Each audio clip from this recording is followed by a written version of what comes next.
save him, just if I materialise round him in the millisecond before the ship breaks up. What?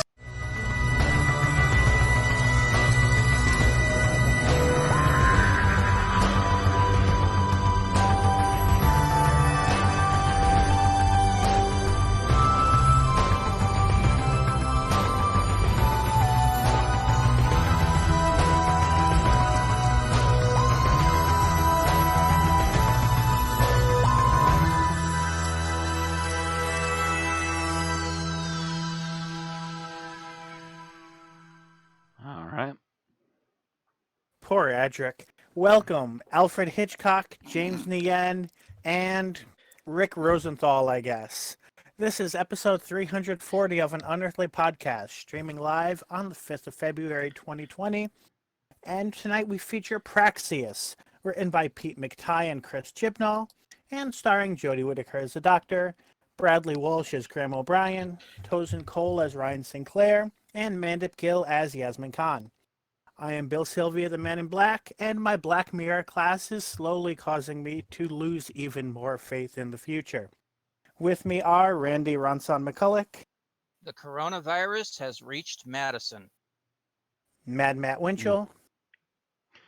Just going to drink my water. Tim the Enchanter Sheridan. Wouldn't it be something if the cure for corona was Heineken? And Thomas Fireheart. It's amazing how Doctor Who managed to sort of predict there's going to be an outbreak this year. That's some weird timing, ain't it? Then again, it does seem to be a trend that every century, the 20s seem to have some sort of outbreak. Plague! Yeah. Plague! Well, Although- this episode even claimed it out for one of the starting spots to be China, so... That said, it seems right now that at least outside of China, the flu is still more dangerous than coronavirus. So that makes it not much different than almost every other year. Mm-hmm. Yeah, I know, but I'm like, ever since this thing came out, it's been pinging my my pandemic signs. I played a lot of Pandemic 2 on there, and I know how the virus is spread and stuff. And it's like, wow, this is like every failure I've ever seen in Pandemic 2. People closing their borders too late, people not taking it seriously. I'm like, oh, God. Mm-hmm. Well, at least it's not a birdemic. Well, That's this episode. Kinda. it's a virus. Let it mutate a bit. We're all gonna die. So, on a related note of dying, I just got news that while we were setting up, legendary silver screen actor Kirk Douglas died. I saw Yeah. that about an hour or two ago, yeah. I'd actually started taking it for granted that he would live forever. I felt the same way about George Burns until he died. I mean, the guy, smoked like a chimney, looked like somebody had coated him in formaldehyde, and he was, over 100 and still going strong, and then he just keels over dead. And Kirk Douglas, he was 103. But still, that's just kind of like, wow. I used to watch movies with Kirk Douglas in them. Yeah. Mm-hmm. I can say that he was my favorite Douglas. I'm I more much fond of preferred Michael him. Douglas, but then again, Michael Douglas is just like a clone of his father. I mean, I swear to God, they made him in a lab. But that's because I grew up watching like Romancing the Stone and Jewel of the Nile when I was a kid. So, which, of course, I liked Romancing the Stone because it had Danny DeVito in it, and Danny DeVito was cool in the 80s. Anyway, anybody else have anything fun happen to them this week? Not really. I've just been trying to get my sleeping habits back to normal, which has pretty much just resulted in the fact that I've been awake since like 5 a.m. this morning. So I'm starting to feel tired. Joy. Well, hopefully we can get this done before you pumpkin. We'll see. On Oh, tonight- I've got to work tonight, so I'll Oh. be fine. You'll be dead when you get off work. I'm just gonna go home and not even take off my clothes. Just bed. Where's bed? There's bed. Pass out. Marty, did you fall asleep with your clothes on again?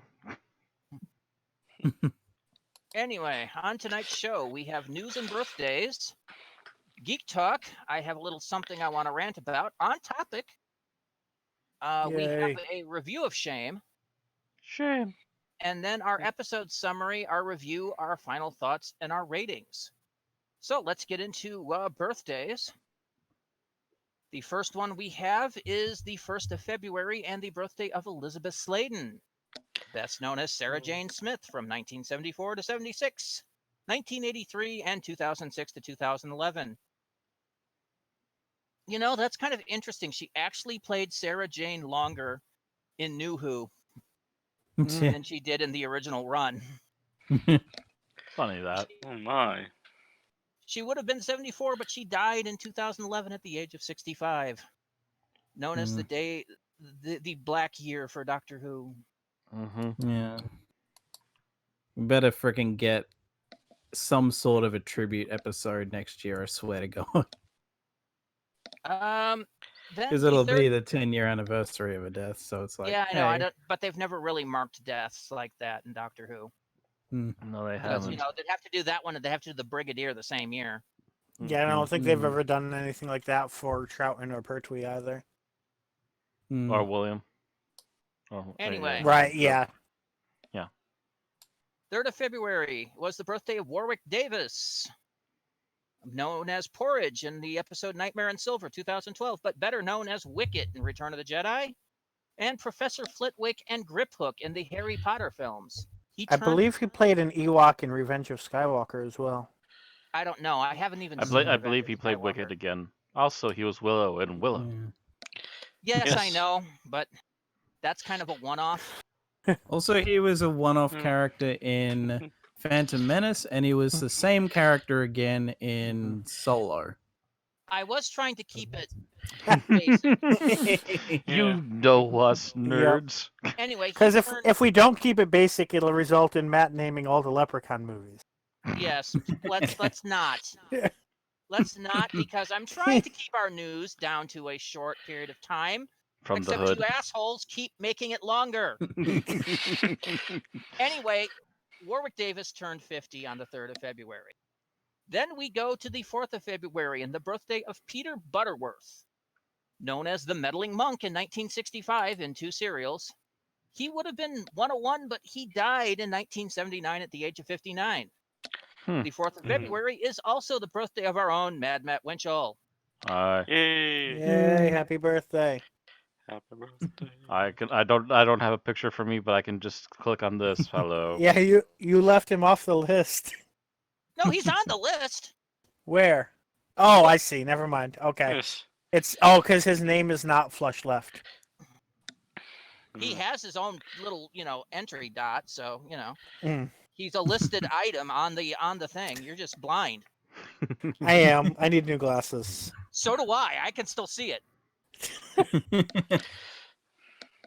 My subscription, my current glasses prescription is 8 years old. Mm. My only gosh. reason I haven't gotten a new one is I can't figure out where I'm supposed to go. But yes, I've turned 35, and my greatest claim to fame is I've hit the top 3 in BitChute for gaming.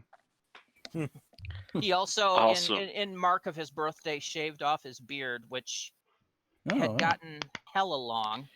I've let it go since November. That was just since November? Yeah, I've mentioned that twice, Damn. or at least 3 times now. Wow. Jesus. Your face is Are you fast. part Sasquatch? I don't know, ask I'm my hairy wondering. chest. I saw that picture. I have never seen Matt look like that before, and I used to see him on a weekly basis. I'm like, Jesus, Matt. Were you trying for a role of a Wookiee in Star Wars? Trying to audition for ZZ Top? I mean, seriously. No, I was trying for Grizzly Adams. That works too.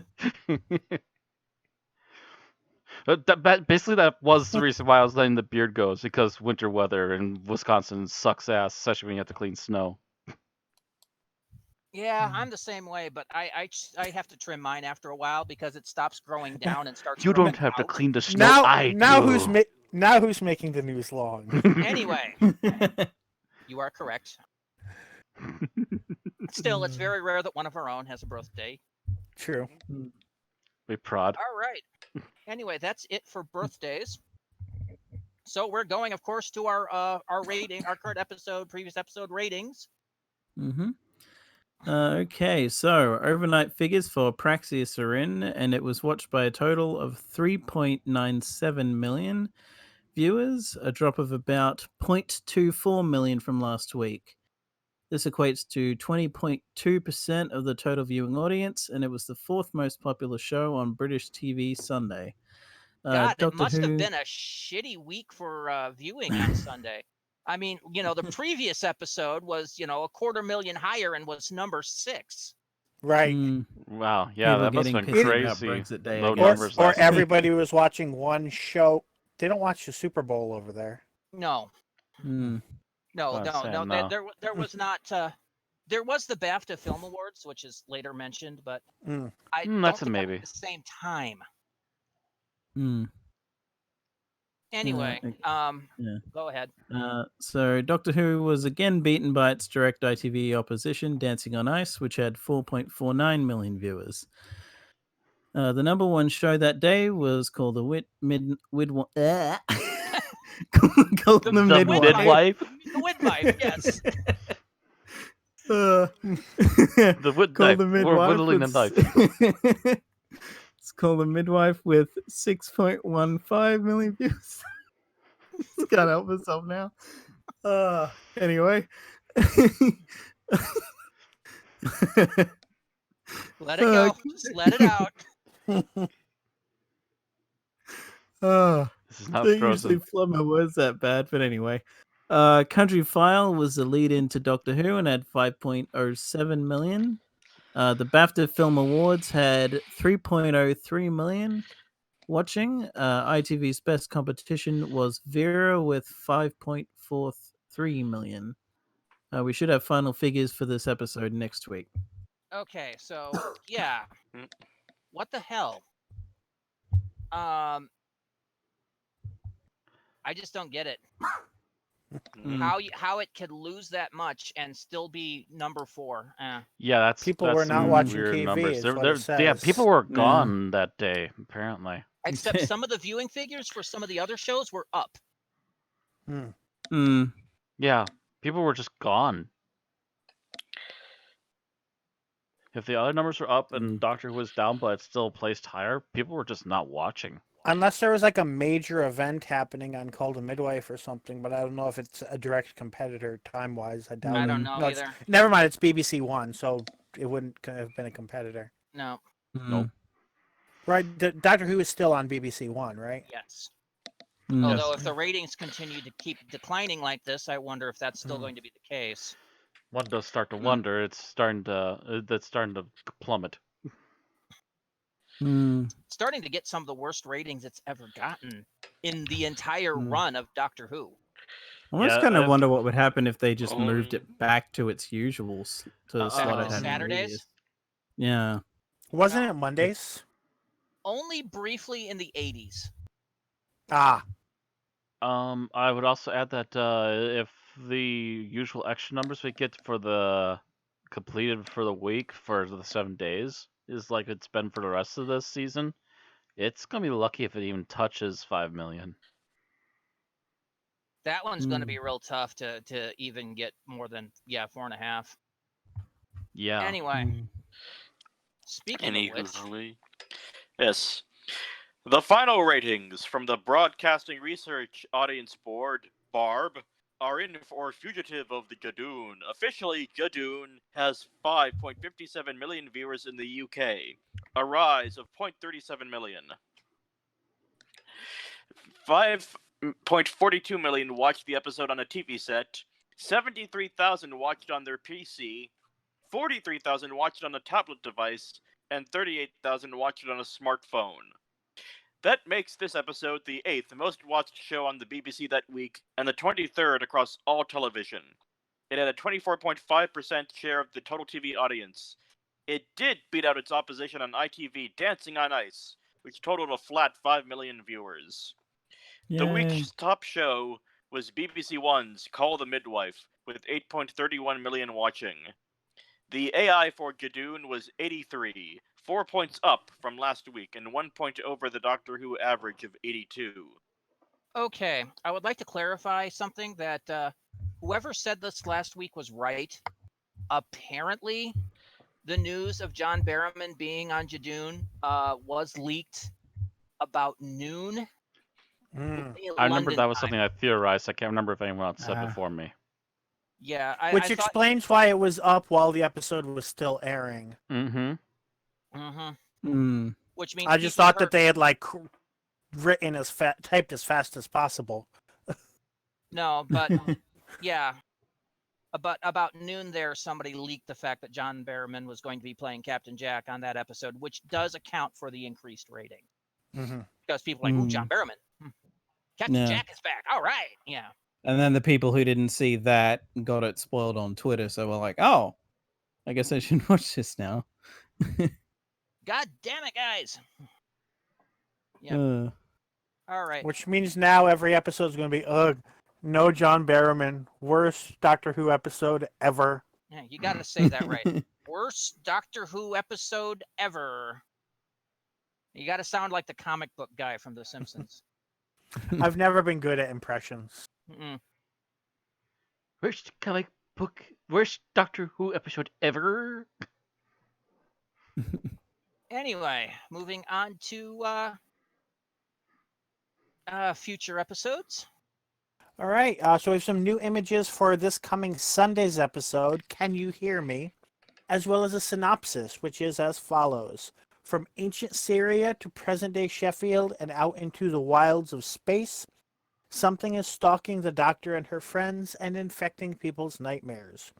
As Graham, Yaz, and Ryan return home to see friends and family, they find themselves haunted by very different experiences. Who is the figure calling from beyond the stars for help, and why? And what are the fearsome Chegaskas terrorizing Aleppo in 1380? To find the answers, Team TARDIS embark on a mission that forces them to face their darkest fears. And we turn to the visuals. Yep, there are images, and...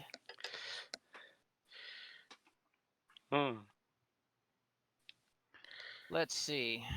I'm getting a Honey, I Shrunk the Kids vibe. From what? The Doctor looking through her magnifying glass. Oh, that's like all the way at the bottom. Okay. Yeah. So it looks like this has Ryan's Multiple... friend from Skyfall. Yep. I think we mentioned that last week. It has... Yeah, I think it was on a cast Ryan's list. friend. Yep. Yep. But yeah, we see some pictures here in Aleppo, which is, I guess, ancient Syria, by the looks of things. Yeah, It I think is. so. Something like that, yeah. I think Aleppo might be the capital of Syria, or it's a major city of some sort. I know it's a fairly commonly mentioned location. It was a governorate in Syria was Aleppo, and Aleppo was the capital city. But yeah. We got a close up of the black robed guy. He's got a head tattoo. We still don't know who or what he is. And right below him is the Doctor in handcuffs, apparently. That might up ratings. It wouldn't surprise me. I mean, we haven't seen the Doctor chained or shackled in a while. Every time it happened to a male Doctor, I think it increased ratings.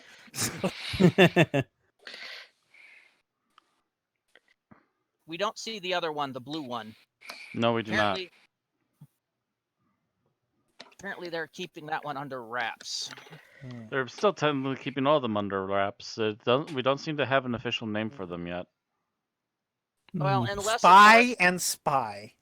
unless of course that's a Chagasa, but that might be the blue ones. Yeah, Spy versus Spy. Yeah, the blue spy and the black spy. Yeah, Yeah. I miss those comics. I I missed that loved those game. comics as a kid. That was one of the multiplayer games on Nintendo that I actually played against people. Yeah, I think I had that one too. I played single player on that a couple of times. It was an okay, fun game to spend some time on once in a while. Unfortunately, none of these pictures actually reveal much, but Nope. Yeah. the most important one I think is the black robe guy. You can see, up close. Mm-hmm. I must course. admit, I must admit, when I clicked on the link, scroll down slightly, I'm like, oh my god, Yaz with a police car. But she's not in uniform, so Right. she's still not being a full-on police officer right now. It's like, But it based on the synopsis that is in Sheffield, so that probably is it one could of be her possibly her colleagues. borrowing the company vehicle.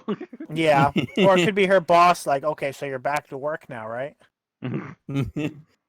Why is he suddenly need her so badly to work when they were pretty much giving her useless assignments? Well, Well, she's a trainee also- basically, it so also might be a dream sequence. That's a possibility too, because they are hinting at that as well. Something that Yeah. that's right. This might be a what the bloody hell was that episode name? The entire show is taking place in a snow globe held by an autistic child. I cannot remember the name of that 11th Doctor episode. the one with the Dream Lord or whatever. Yeah. Amy's Choice. That's the That's one. right. Yep. It's like somehow that popped into my head, and I'm like, oh, that's it. Well, they mentioned things attacking their nightmares, so Yeah. this could be the lead up to something doing the kind of the jump scare, waking up from a dream. So could Ryan's one down there. But it'll be interesting to see. Hopefully they can do dark and scary a little bit, because we haven't had one that's seriously dark and scary. No, I mean, well, not since Moffat started writing Fairy Tale, and not. I was gonna say as long as it's not as long as it's not Sleep Yes. No More. What was well, actually the one Gaddis wrote? Was it the last one Gaddis wrote? Sleep that No was More the was one of found- the last one that Gaddis wrote. Yeah. Yeah, that probably is what I'm right. That was the found footage horror movie. Yeah. That the was found not very footage good at all. horror movie. That garbage, the one. Yes, the exactly. one bit of Series 9 that was horrible. Yes. You didn't say good horror. There was We'll not an see. element of horror in it. It was an episode I could fall asleep to. Gotta admit, at least from the angles one of the guest actors is being shown from, it's like under the magnifying glass, one of the Doctor, she almost looks, I don't know why, but for some reason she sort of looks like Vicky to me. Like I don't know why, but something about the angle of her face and that just like I don't know. I think Something I think about it that's looks just vaguely Vicky-ish. Yeah, I think that's just you. Yeah, I'm not getting that Okay. vibe. All right. So shall we move on to the next one? Sure. Yes, get back to that. All right. And we finally have a name for episode 8. More on names later. And it's The Haunting of Villa Diodati. Unless it's Villa. I'm not sure. Then the synopsis is as follows. Nobody mention Frankenstein. Nobody interfere. Nobody snog Byron. Should be easy, right? The Doctor and gang arrive at Villa Diodati, Lake Geneva, in 1816, on a night that inspired Mary Shelley's Frankenstein. The plan is to spend the evening soaking up the atmos and the presence of some literary greats, but the ghosts are all too real. And the Doctor is forced into a decision of earth-shattering proportions. With the cast list, Lily Miller playing Mary Godwin, I believe AKA that's Mary Shelley. To Become Shelley, yeah. Yeah. Mhm. At this Uh, point, Lu- they're just dating. Mhm. And was I believe I don't know, I thought the Wollstonecraft name was still somewhere in her name, but I'm not entirely sure. Lewis Rayner as Lord Byron, Jacob Collins Levy as Percy Blythe Shelley, Maxim Baldry as John Polidori, and Nadia Parkes as Claire Claremont. I should point out that some of those are assumed. They are assumed Okay. based on the age of the actor playing it and the age of the character they are playing. Yeah. So we assume that Lewis Rayner is playing Lord Byron because of his age. We know Mary Shelley is playing, or we know that Lily Miller is playing Mary Shelley. And therefore we know Nadia Parks is playing Claire Claremont because that's the only other major female in the list. Mm. I'm looking up who played her previously. Okay, it was Julie Cox played Mary Shelley for what? For her 4 Big Finish appearances as a companion of the Eighth Doctor. Oh. So here's hoping they don't completely bollocks that part of the timeline up. Well, Big Finish is always, secondary continuity. Yes, but I'm hoping they don't trample it. Like, I'm okay if they ignore it. Like, I mean, I'm not okay, but I get it. I don't know. But I'd rather they don't trample it. I don't know when they mentioned when Shelley was supposed to go with the Doctor and them at what point. Let's see. In her existence, but this is pretty much the date that they're sitting around telling stories that inspire Frankenstein. It might. Oh, I have an autoplay playing. Lovely. Which I don't. There we go. I think I stopped it. Switzerland, 1816 at the Via Diodati. Is that the same date? Yes. Oh, so it might be the same day. Yep. So yeah, it's going to completely trample the Big Finish. God damn it. Yeah, and it mentions all the same characters, so unless it's a remake of Mary's story, which I doubt. Oh boy. Yeah, I think this is BBC going, no, we get this night. No. Stomp. Although if they're doing surprise reveals, this would be a perfect time for Paul to show up in the proper show for the first time. Yep. I will admit, as soon as when I looked that up and saw the name of the episode and then looked it up and it mentioned the Eighth Doctor, I was like, maybe. Like, the off chance, it's like, do I have to put the wig on? No. Okay, maybe.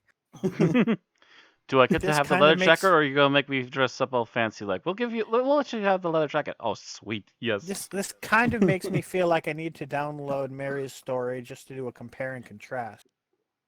If you really want to do one for next week, it's all on you. An extra one. Anyways, anyway. Oh yes. So as our last bit of new episode news, we have some titles that were released in Doctor Who magazine. No additional information, but I think the titles have information enough. Episode 9 is Ascension of the Cybermen, and episode 10 is The Timeless Children. So that makes this the first Cyberman episode that's actually X of the Y in New Who, I think so. No, Rise of the Cybermen. Ah, right, yeah. So the Age second of Steel, then, at least. Mm-hmm. Oh, that's right. Age of Steel is not X of the Y; it's just X of Y. Yeah. As somebody partially pointed out on Twitter, but this seems like it will be the third season finale 2-parter in the past few years, and it seems like it'll be one that involves the Master, at least based on the season opening. So it might. It might involve. Rumors abound that will involve the Master and it will involve the other Doctor. I should say it's at least the 4th season finale 2-parter to involve the Cybermen in New Who, if I'm not thinking right. Let's see. Because we started with series 2. Series 2. Yeah. Then series 3 did not. Series 4 did not. Yeah, the next run the Moffat that I can think of. Technically, series 5 did. Oh yeah, I wasn't counting that as a Cyberman story, but yeah. Technically, it did. Yeah. Yeah, it featured Cybermen. It's a Series- Cyberman story in the same way that Twice Upon a Time is a Dalek story, which Well, it's a Cyberman story as much as it's a Dalek story. But yeah. But let's see. Then Series 6 did not. Series 7 did not. Series 8 did. Series 9 did not. Series 10 did. 10 did, yeah. So yeah, they're pretty regular as finale villains. And they've Hmm. kind of taken the chair away from the Daleks doing that. yeah, seems like it. Because the Daleks Series 1, Series 2, Series 4.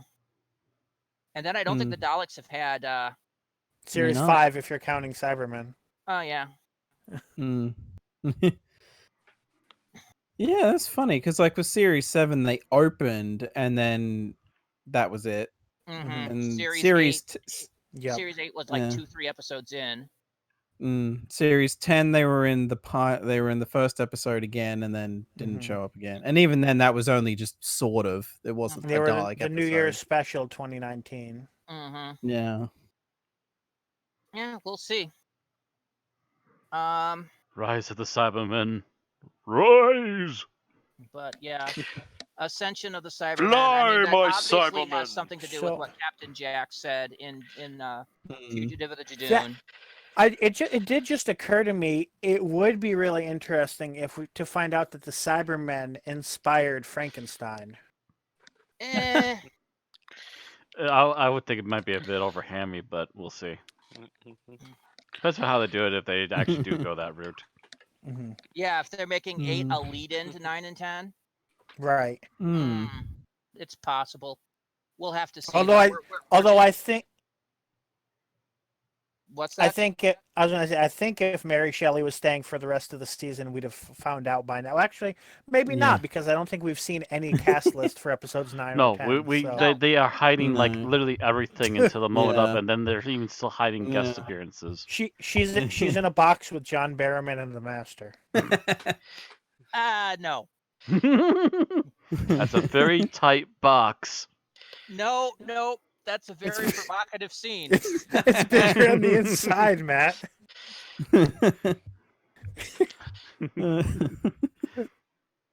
You see, you're just talking for storage. You have John Barrowman in a box with 2 other people. You have a party. I said it was a tight box. I didn't say for what reasons. We can't tell you what he's thinking. There's John Barrowman's involved. There's only one reason. All right. Hey, I So hear you moving like on. reading books. Moving on to merchandise.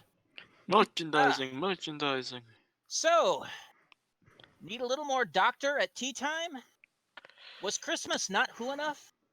Hero Collector has the answer this spring with the Doctor Who baking sets. 3 different tins with 3 different cookie cutter designs. The TARDIS and cookie set, or the TARDIS and Dalek cookie set. Bleh.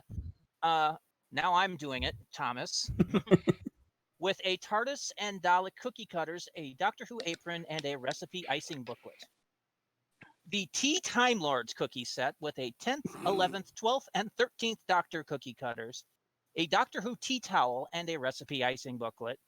And finally, the Monsters cookie set with Cybermen, Suntarans, Weeping Angels, and the Silence cookie cutters.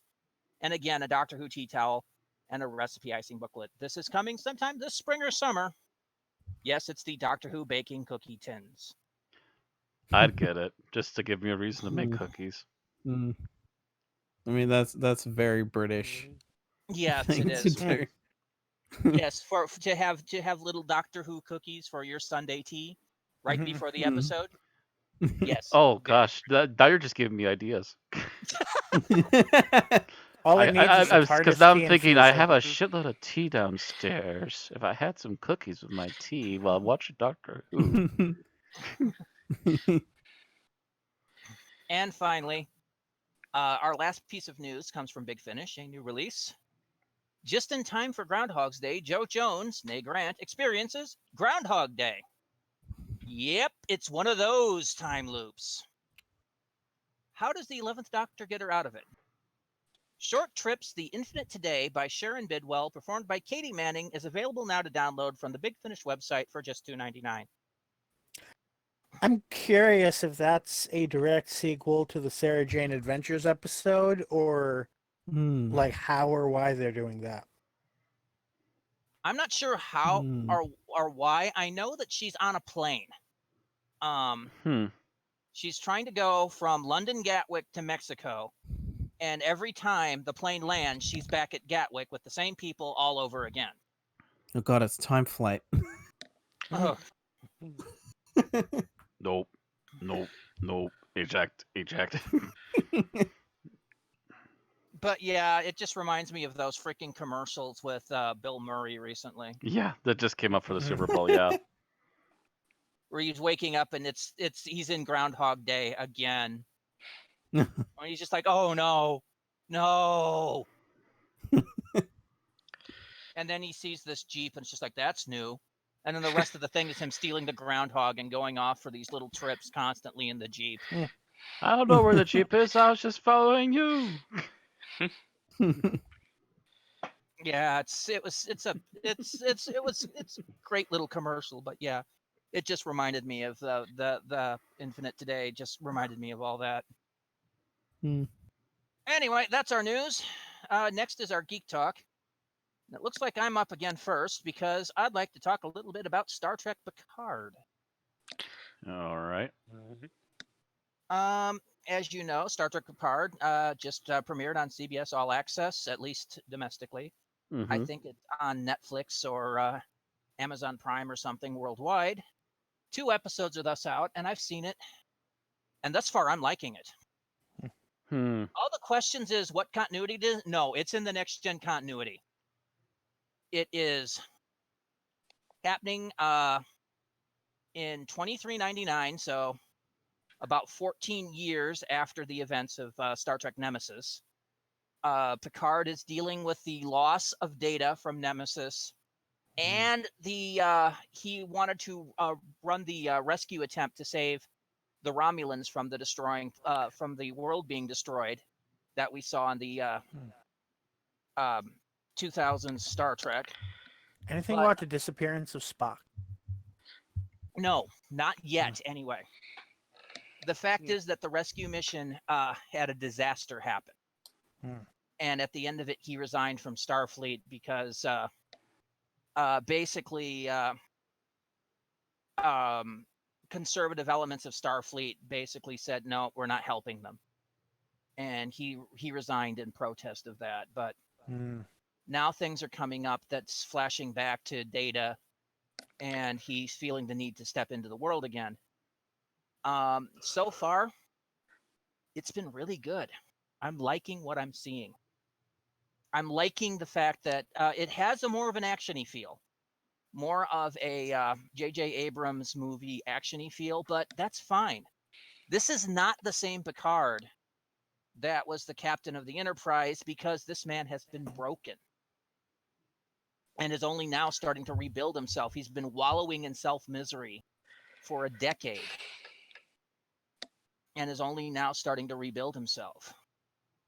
And it's an interesting story. I'm liking it. We have Romulans working on the remains of a Borg cube. I'm like, oh God. This is some freaking Star Trek Online flashbacks, guys. And they even, I think, refer to it as the artifact. I'm like, holy shit. I'm really liking what I'm seeing. It's so far a good run. I mean, only 2 episodes out, but still, it's like, I really want to see where this is going. It's getting everything that Star Trek Discovery was lacking to me. The only bitch I can have is a minor nitpick is they didn't get Data's eye contacts correct. So every time you see like a dream sequence with Data, his eyes look wrong. Yeah. They did get Brent Spiner to play him. Somebody said we'll fix it with CG, and someone else said, yeah, where are you getting the budget? something like that. But it's just like I'm watching this and going, it's still good. Thus far, we've had Data show up a couple of times, and Spiner does a great job of still playing Data, even though he's like, a decade and a half older, and he quit playing Data because he was getting too old. And of course, we still have Jerry Ryan and Jonathan Frakes do up. They're already planning a season 2, and Whoopi Goldberg is going to be on board. Mm-hmm. So I'm really looking forward to where this is going. Basically, they're even referencing old episodes of The Next Generation. One of the guys that he's looking for is a man by the name of Bruce Maddox, who was a character in the TNG episode Measure of a Man, a guy from the Daystrom Institute that wanted to take Data back, and they wound up on trial to deem Data sentient. And they've gone back to that.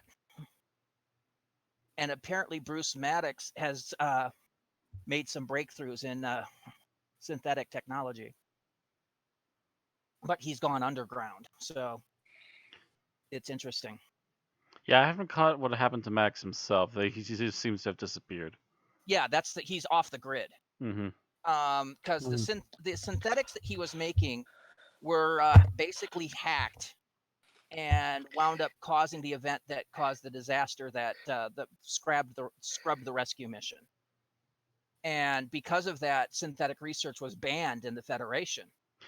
So Maddox went underground. Mm-hmm. But there's a possibility that he's found a way to restore Data's engrams and has basically been trying to make new Soong-class androids, or even better.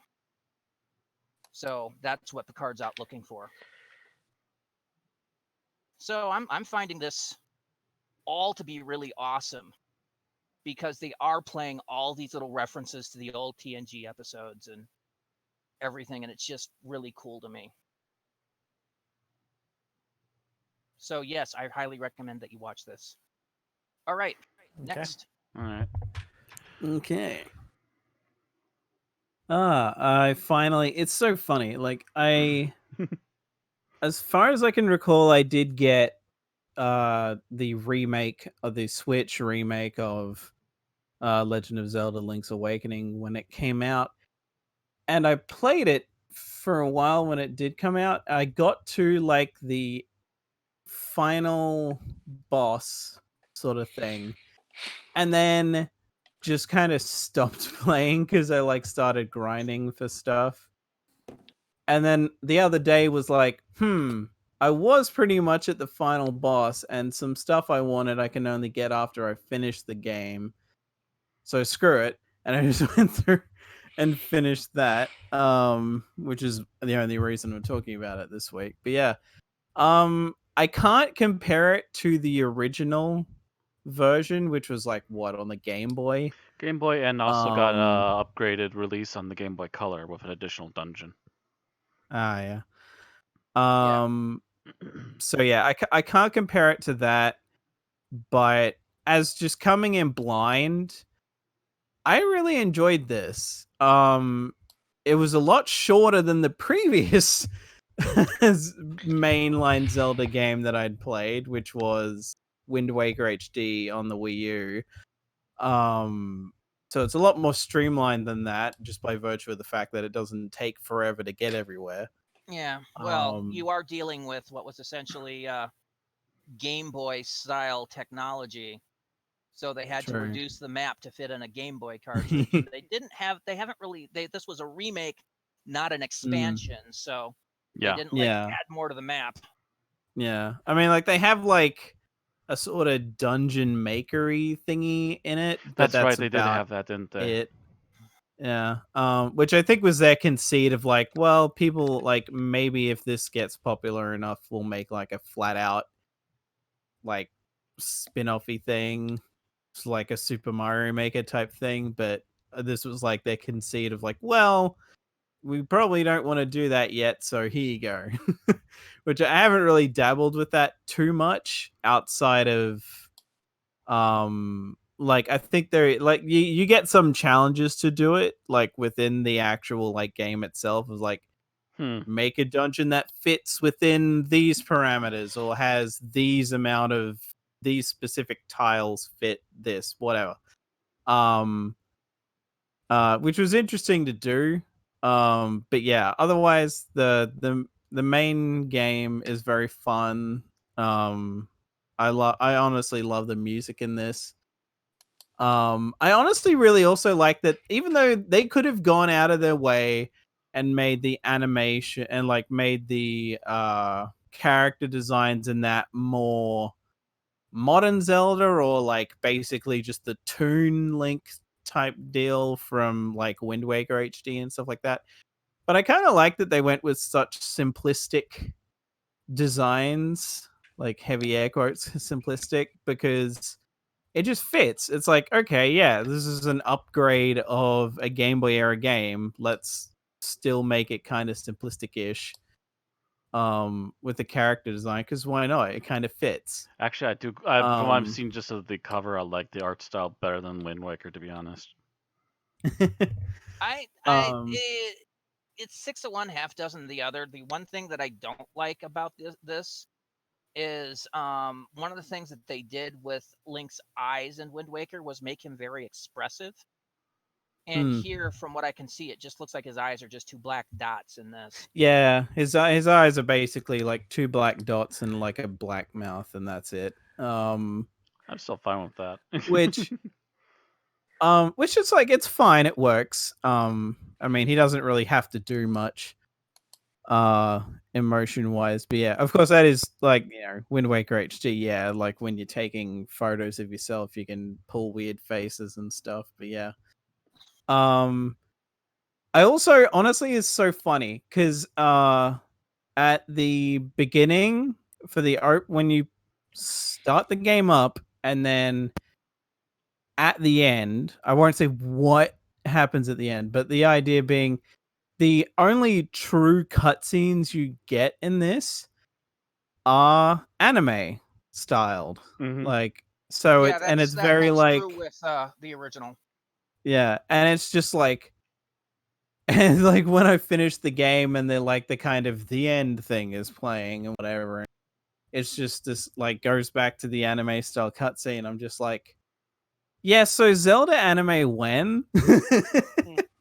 We've been asking that like, for 20 years. Yeah, pretty much. It's like, yeah, I think we've been asking that for 30 years. Yeah, I was gonna say, I think actually it's closer to 30 at this point, because we've wanted a continuation ever since we got an idea from the original cartoons.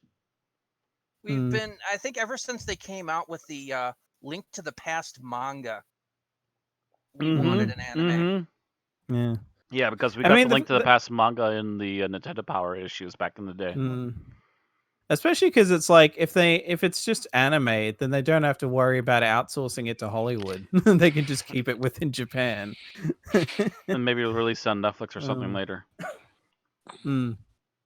But yeah, like I enjoyed this game. If you have a Switch, I would definitely say get this. If it's too much money wise and stuff and whatever, wait for it to go on sale again, because I think it has been on sale before digitally. Or just wait until you can get a physical copy cheaper. But I'd say it's worth it. My family still needs to get a Switch. Of course, I still just find it hilarious that I started playing and finished this, and I still haven't even touched Breath of the Wild once. And I've had that since the Switch launched in 2017. Dude, shame. Granted, to be fair, I have I have like a to-do list of like 140 games now, I think. Yes, I know, but you need to play Breath of the Wild 1 before Breath of the Wild 2 comes out. It actually is the first Zelda to get a direct sequel. Is Ocarina of Time a joke to you? No, but it's not for Switch yet. They don't have a version of it for Switch. No, I'm saying it got a direct sequel. Oh. I guess it had a sequel. And technically, The Adventure of Link was a direct sequel to The Legend of Zelda. Yeah. And technically, I don't know if it's a direct sequel, but I think A Link Between Worlds is supposed to be at least a spiritual sequel to Link to the Past. I don't count that because it was basically something they added onto a remake. Mm-hmm. That's the impression I got. But yeah, that game's like Link's Awakening remake for the Switch is good. Definitely check it out at some point if you have a Switch. I will briefly mention I didn't put this on the list just because I figured I'd get through it very quick, but I got Mario Tennis Aces the other day and got like the other couple of weeks ago, and I got through its adventure mode recently, and I find it kind of hilarious that the adventure mode is basically the MacGuffin thing is basically the Infinity Gauntlet, but instead of a gauntlet, it's a tennis racket. And you have to go around and find the gems that give it power and whatever. It's just like, okay, like pretty much from the get-go, I'm just making Infinity Gauntlet joke. It's just like, oh god. But like that was fun. I was terrible at it because I'm terrible at Mario Tennis games. Apparently, like I was fine when I was playing offline. It's like just playing like against the CPU outside of the adventure mode. But the adventure mode doesn't have like a difficulty setting. It just gets harder, and some of the weird shots they do threw me off a lot. So I ended up having to take the easy way out that they give you after a while if you fail too hard. But yeah, that was just like, that was fun, but I would, if you like the Mario Tennis games, I'd say check Mario Tennis Aces out. I don't regret buying it. But yeah, that's about it for me. Rumor has it a updated copy of Twilight Princess may be hitting the Switch sometime this year. That wouldn't surprise me, given the Wii U didn't sell as well as they'd hoped. So they're probably just going to be porting the Wii U port over, which is why I'm surprised they haven't done the same thing with Wind Waker HD yet. They're also talking about doing that. The only one that they haven't been talking about is Skyward Sword, and that's that's because the motion controls for Skyward Sword are not easily portable. Yeah, that would be one that would require a bit that of would time. Either that, or they'd basically have to be like, you have to use the Joy-Con to play this. Which, annoys me because Skyward Sword's the only Zelda game I have not played. Except for Hyrule Warriors. I need to get a hold of Hyrule Warriors. I feel like it might have got a Wii U digital port, but I could be wrong. Of what? As Skyward Sword, I mean. It was released simultaneously for Wii and Wii U. Yeah.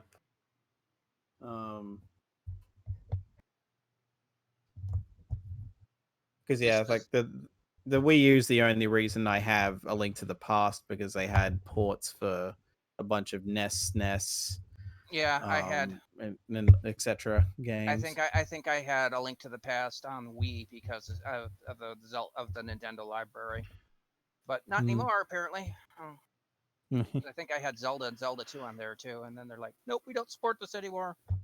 Speaking of re-releases, I actually just heard recently that they're doing a Double Dragon Versi Ransom Classics release, but it's only going to be on Switch and PS4. I'm like, PC. All right, so moving on. This is the rant of the week, and this is going to be an on-topic rant by me, and this is addressed solely to Chris Chibnall, who in recent articles claimed the outburst on the new Doctor that we've seen in Jadoon is pointless because there's no such thing as Doctor Who continuity. I'm sorry, Chris, but yes, there is. I will admit that for the first 10 years of the show, continuity wasn't that good. But somewhere in the early to mid 70s, we started establishing stuff and we've kept with it. Or the show jokes about it, like how the unit timeline is a bit weird. It's a little bit wonky, but it still had some things that would never break as a rule. Yeah, once you've established something, you don't change it. And we're talking basic elements of the show. Mm-hmm. Like, 1969 established that the Doctor's race was the Time Lords. That hasn't been changed. And they've been building on it ever since 1969. Mm-hmm. 73's The Three Doctors established that their home planet was called Gallifrey. Again, never been changed. Mm. And in fact, we would go later see Gallifrey in later episodes. Yes, early episodes did have the Doctors. They mentioned the Doctor and say heartbeat. But once they established that the Doctor has two hearts, they never undid it or changed it Mm-hmm. in every regeneration. Most of that stemmed from the fact that in the beginning they didn't know that if the Doctor was an alien or just from the far future. They kept all that very close to the chest, and it also was an issue because people that took over as executive producers didn't always know what previous producers had put into the show, because this was before the era of a thing called videotape. Mm-hmm. Videotape. I believe it wasn't be until like the late 70s, early 80s before they had guys that they literally hired to go, hey, fact check our scripts for us, please. Yeah, and they, if say what you will about John Nathan Turner's era, but one thing he did do is stay close to established continuity. Mm-hmm. He would build off of it. In fact, when he brought in the Cybermen for the first time and during his run, he went, okay, we need somebody in the BBC who knows all the previous Cybermen episodes. We need clips if we can find any, and we want quick references to previous encounters. Go. The only time they established stuff is when there was a murky area that hadn't really been plotted out. Mm-hmm.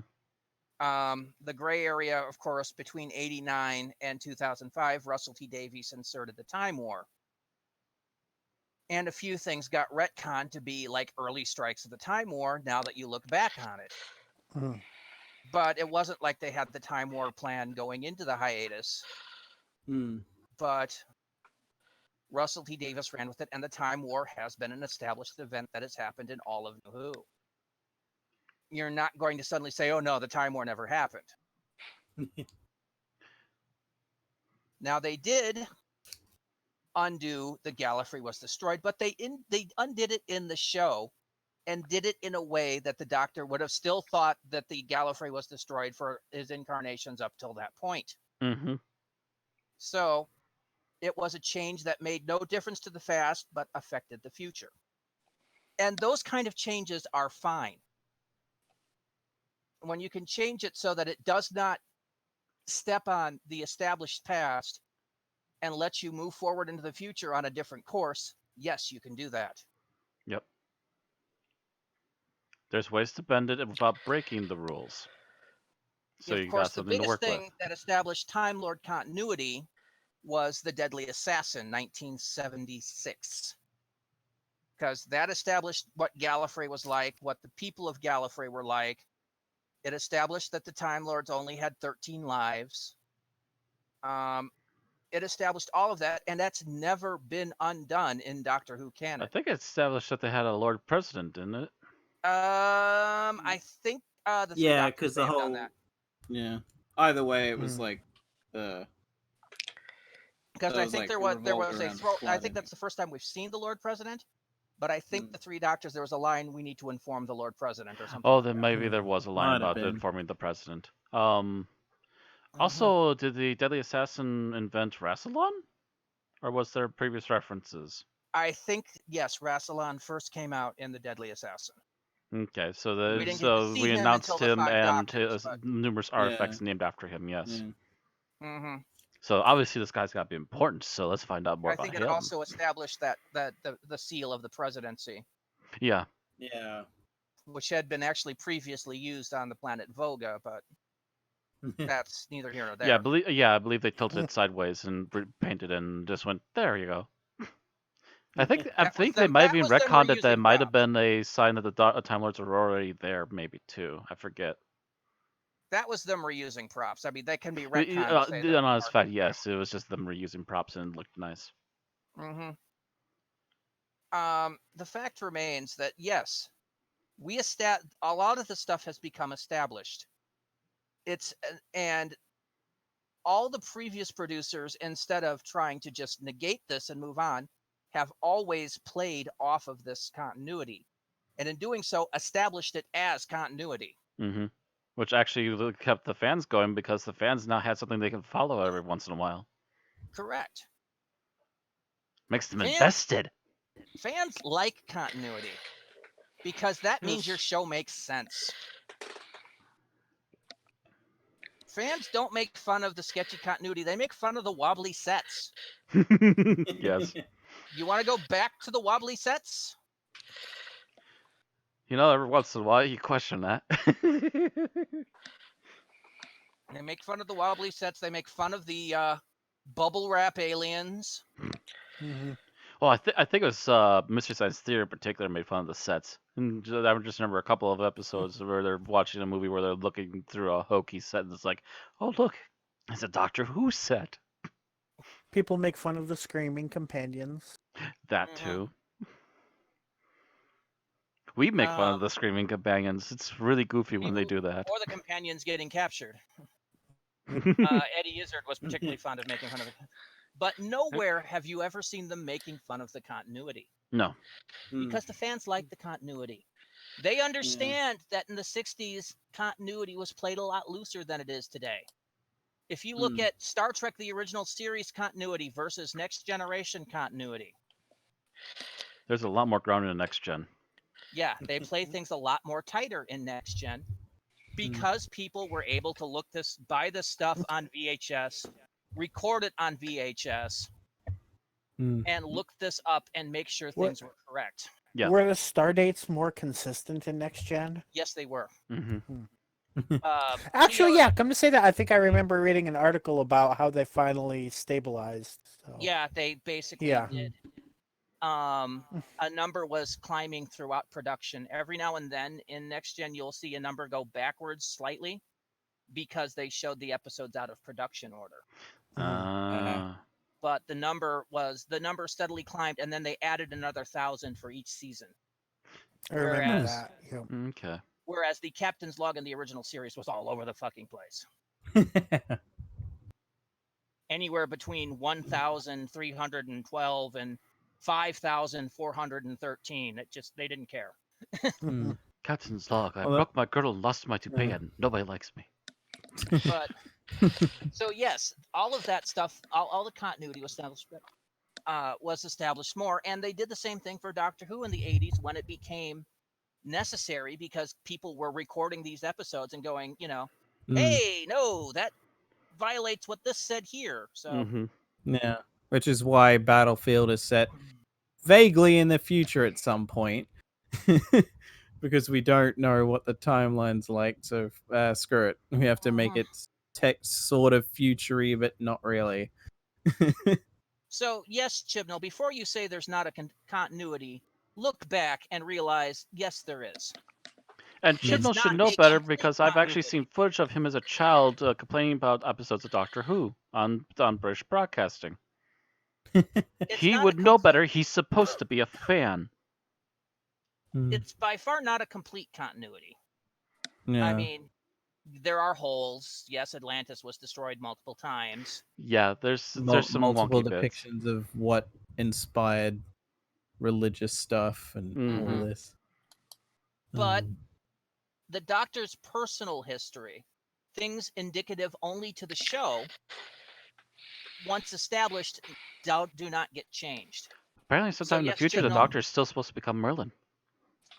If it hasn't happened already. Or it happened. And the Curator. And never aerated it. Yeah.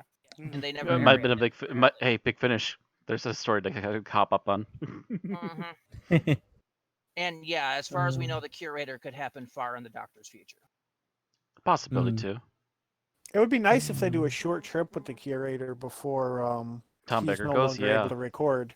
That's neither here nor there about this, though. But yeah. Yeah.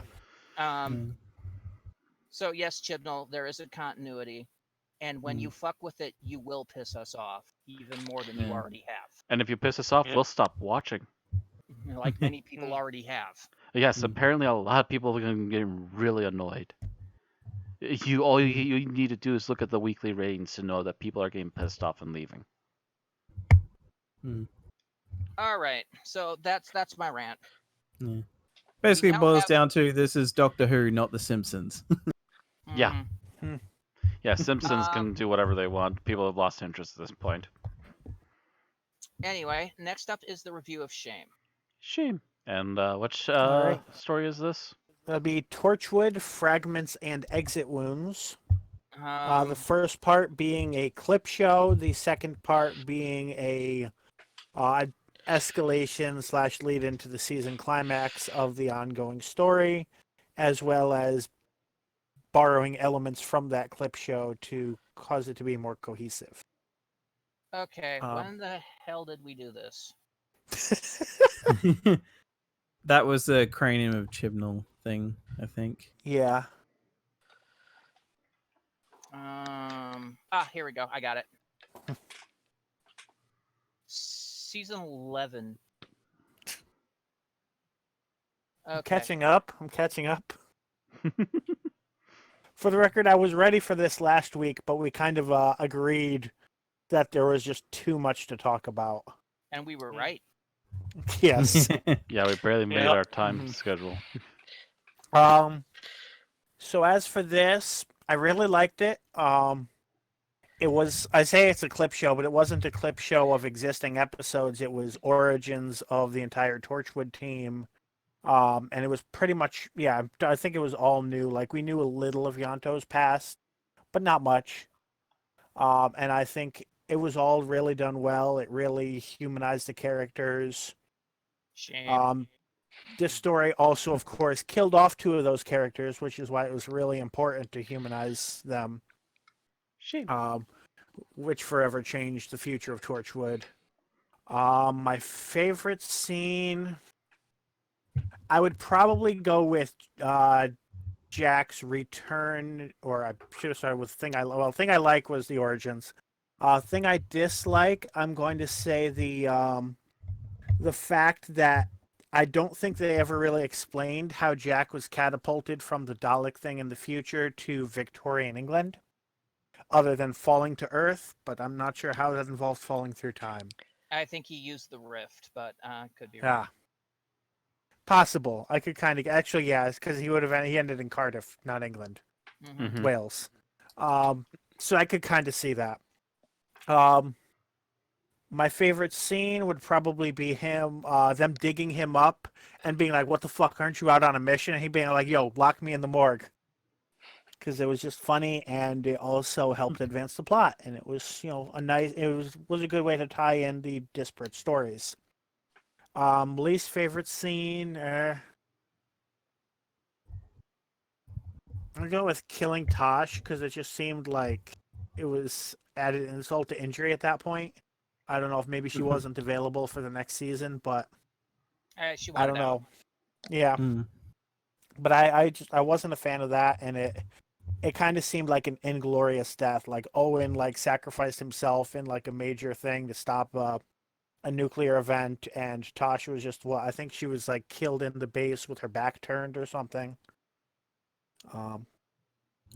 That said, despite having some things I dislike, I've been mulling it over, and I think I'm going to give this a 5 because there's just a lot of things to love about it. Mm-hmm. Wow, you're the only one to have given this a 5. Hmm. There were 2 4.5s, and Tim gave it a 3.5. Oh, Yeah, Why was Tim that? was a low one on that one. I think remember I think it's too long ago for Tim to remember. Yeah, like I barely remember what happened 5 minutes ago. I guess it was. Then I again, guess there's it a lot was of depressing stuff and backstabbing there, which is not Tim's cup of tea. Yeah, I think that Yeah, I might- suppose that's possible. Yeah, That- that's fair enough. probably it. Anyway, Just- Bill's rating moves that from a 4.1 to a 4.3, which Went a couple will steps up the ladder. move it from where it was, which was 114 on our list. We'll move it up to 97. Hmm. So moving ahead quite a few steps there. It joins the deluge of other 4.3. Yeah, it moves into the mid-range. Hmm. That is so large. All right. So that brings us up to the episode summary. And it's Bill's turn to do the summary. Ta-da. I'm glad I checked the list and wasn't shocked by that. I only watched this once, but I think I can manage it. I guess I should wait for the stopwatch to start. Stopwatch is ready. Need a countdown? Okay, sure. 3, 2, 1, go. The episode starts and someone has already bloody split the party to make the summary as difficult as possible. Ryan is tracking birds in Peru, I believe. Correct. Yaz and Graham are in Hong Kong, and the doctor is in Morocco. They are looking for a submarine that went missing in the Indian Ocean. And another character whose name I don't remember is looking for an astronaut who also went missing in the Indian Ocean and happens to run into Yaz and Graham in the process and find the astronaut. Ryan, in the meantime, is looking at why birds are dying. He finds a dead bird and a dead teenager, college girl, young woman. And her living friend, who is now livid and really wondering what's going on. The doctor kind of scoops everyone back up in order to actually address the plot. And during that time, she finds a submariner who is also dead. All of this being caused by a strange virus, which is essentially grayscale from Game of Thrones amped up to 12. They work together with a scientist who is at the Morocco base. And in the meantime, Yaz and Gabriella, who is the girl from Peru, want to figure out why people had captured the astronaut. And they follow a transmat that they refer to as a teleport to what Yaz mistakenly believes to be an alien planet, but it's actually an air pocket surrounded by plastic underneath the Indian Ocean,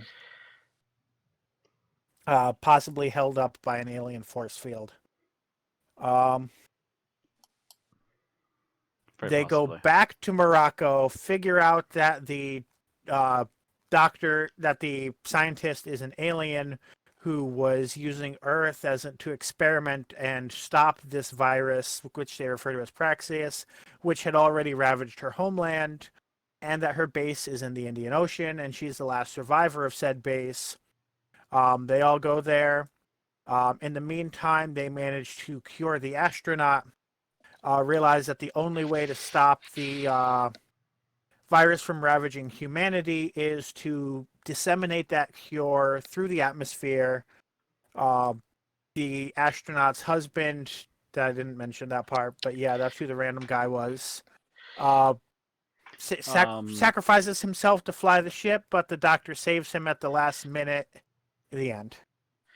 By the way, the astronaut's husband's name was Jake. Jake, and the astronaut's name is Adam. That felt like 6.5 minutes. I don't know if it was. You got it in 3 minutes 4 seconds. Oh, it always feels longer when I'm saying it. And by the way, the lab was in Madagascar, not Morocco. Oh, Wrong kind side of Africa. far. Sorry, Madagascans and Moroccans. Less the rains down in Africa. All right, so continuing my theme of making Bill do everything. The dice have rolled against you today, Bill. What we liked about the episode, and you are first, Bill. I liked Gabriella. She was an energetic character. She seemed to have good chemistry. She wasn't like boring or annoying to watch. And she kept things moving. She was involved actively in getting things moving. She didn't drag or slow down the plot in any way, and I wouldn't mind seeing her again. There's one thing about her that annoyed me, and I will talk about it later. The fact that she assumed everybody would see her blog, even though Yes. there are millions of travel blogs. Yes. You haven't heard of me? Who's heard of you? What are your views like? It's. She didn't even say something like, "I have 5 million Instagram subscribers." Yeah. Yeah. But that's Yeah, it just seemed to be very presumptuous. right. But at least she didn't expect special treatment out of it, so I don't ding that against her. Yeah. In this, Yeah, she in didn't this take it to the category anyway. extremes at least. Yeah. It She wasn't a basically comes diva. up once. Yeah. It comes up twice. Twice. Twice or Yeah, three it comes times. up. I guess it's like when it does come up, it's like just immediately Oh, no. dropped. It comes up After 3 it. times, I think. Hmm. But that's okay. That's not what I'm. Again, it's very Next short person. and quick. Anyway. Yeah. Thomas. I said this in a text thing the other day, and I guess I stand by it. This is a better Orphan 55. Yes. Like I said it in a text thing the other day when I was recording it. I was just like, yeah, if you guys are wanting an Orphan 55 that actually made sense, then here you go. I didn't treat you like a baby. Because like the fun and the thing that I didn't consider until after I watched a review of it was, in this case, the environmental message is actually woven into the plot, unlike Orphan 55, where it just kind of comes out of nowhere. And just starts slapping you, and then As immediately goes well. from that to stop the nukes. Well, what happened was they watched Birdemic, and they're like, "Okay, we need to be 1 degree more subtle than this." Do we want to try to at least attempt to be like Alfred Hitchcock's The Birds? Nah, we don't need to be that subtle.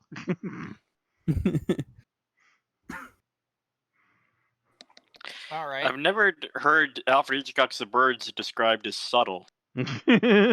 Well, welcome to Anyway, the show we exist in watching now.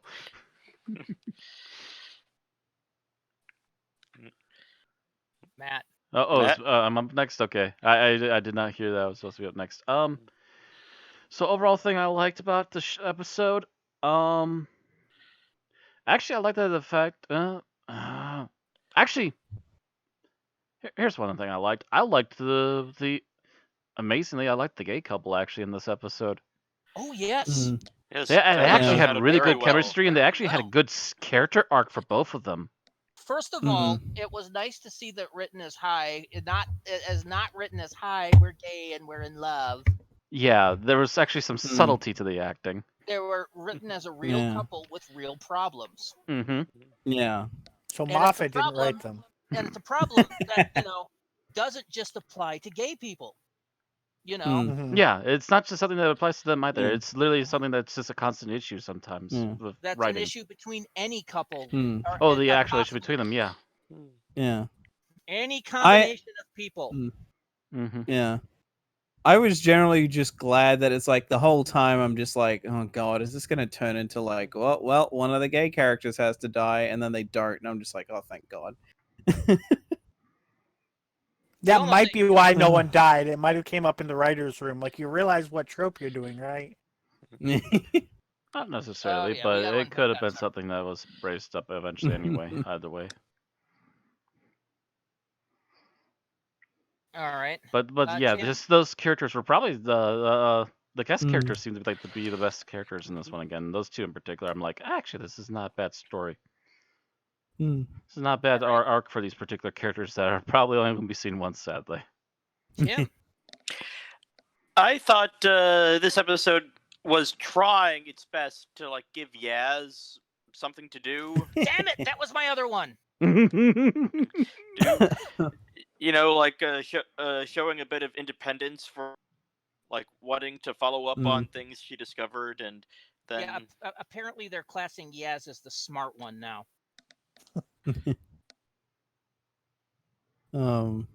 Actually, Well, saw she someone ain't no describe her Zoe. as like. Actually, I was gonna say I don't know. I She don't know no about her Matrix. being the smart one. I Well, think she's definitely went to the eager side of wanting to be well, proactive. no. Remember, there's Like- the bit where Graham's looking at a piece of technology wrong, and Yaz turns, flips it around, Mhm. and then Mm. later she's able to look at a Yeah. completely alien. Oh, that's screen true. display and Actually, she did look at the decipher it. alien tech and start going, "Hey, I can Yeah. actually figure some of this out." Mm. Yes, or like I know she's a police officer, but was she a detective? No, she was like basic little police officer. She was a trainee. Yeah. It's funny because the scene where she decides to go off and do that, I basically, in my head, was going, it's just Yaz going, no, see, I actually want to subplot this episode, so fuck you, I'm going to do something. I like the first off, they paired off Yaz and Graham, which is not a pairing we see often. No, not very Mm. often at all. Mm-hmm. And then she goes off and she gets some solo screen time with one of the guest stars. Mm-hmm. Yeah. And in both places, while it didn't do much for character development, as far as like background story plot, Yeah. it at least gave her some time to shine. Yeah. It's like, well, at this point, we'll take what we can get. Yeah. Yes. At least it's not like she's been written off as a lost cause. Mm.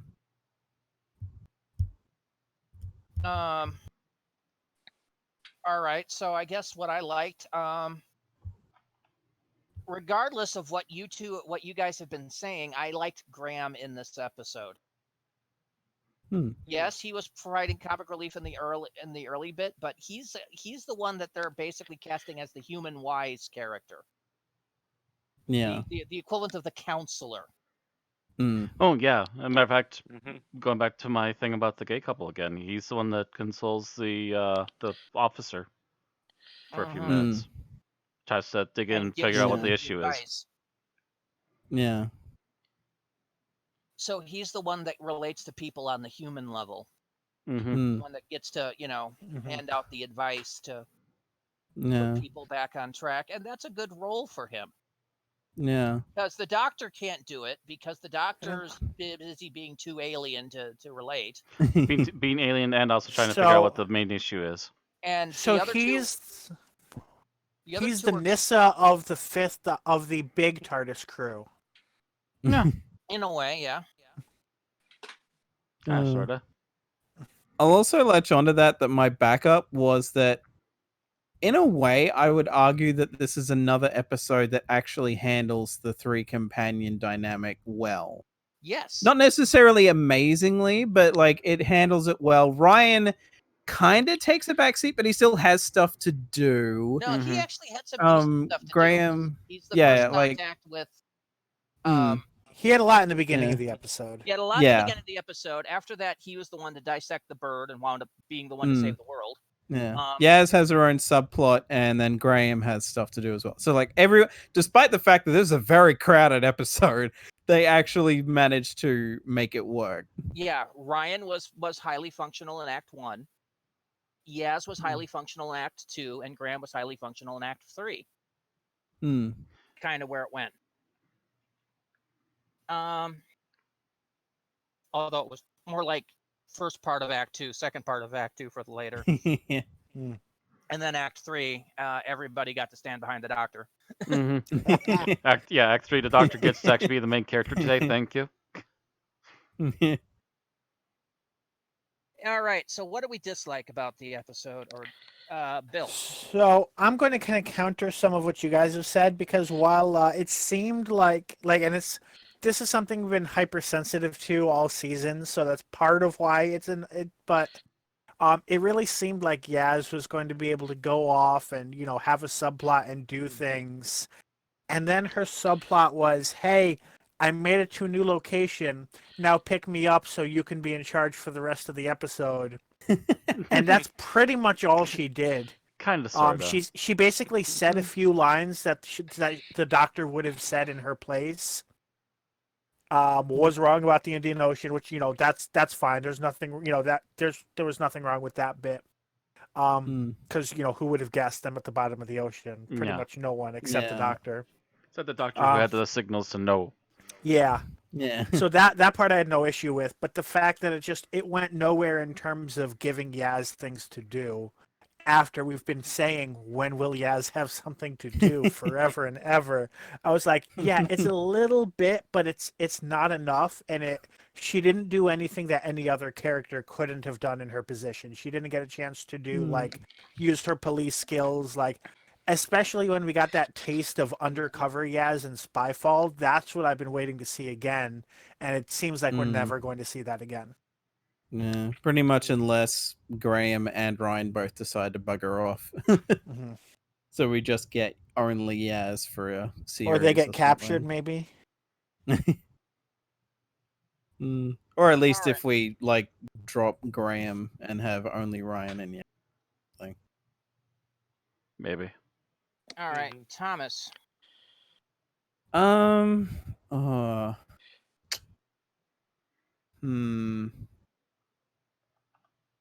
God, I don't know. I don't know if there's really any stuff worth mentioning that bugged me. Because I guess in a way the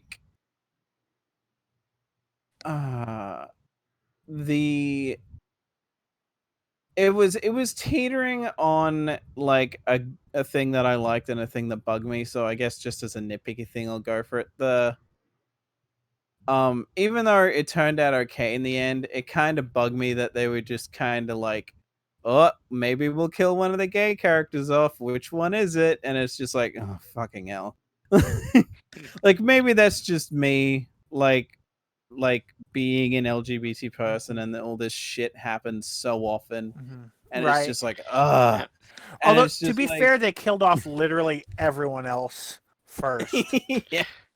Although that's the funny thing, because I kept thinking, well, technically, was that was the other the other vlogging girl? Yeah, technically the white girl's the one that got in off a relationship. First. Yeah, because I'm thinking, were those girls actually in a relationship, or were they just friends, or what? They don't say. Friends. They don't say. Yeah, they don't say for sure, but it seemed like they're only friends. friends. Friends until it's stated otherwise. Yeah. But I'm sure people will ship them anyway. True. Well, they'll like to ship them. One of them's dead. There's probably Rule 34 of them already. It wouldn't surprise me. But yeah, that's about all I really have. I think can't really think of anything else outside of specific scenes, anyway. All right.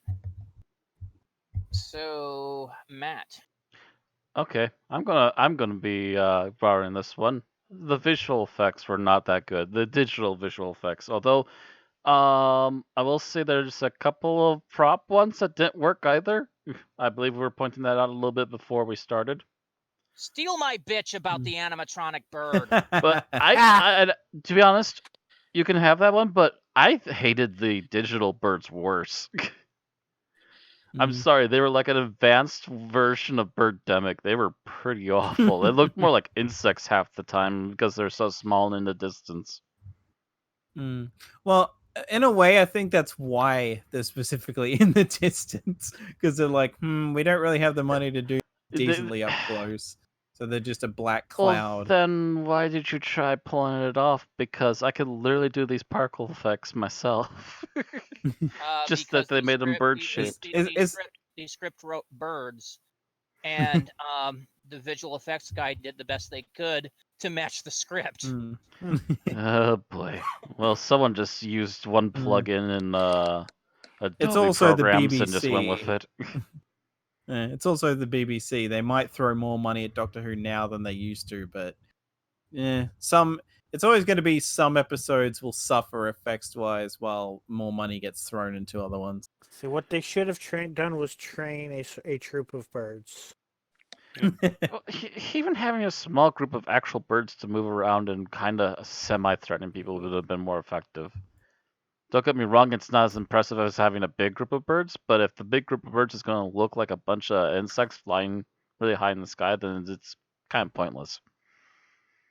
If you can't visually tell for sure that they're birds. They could have been bats for all I know. Yes.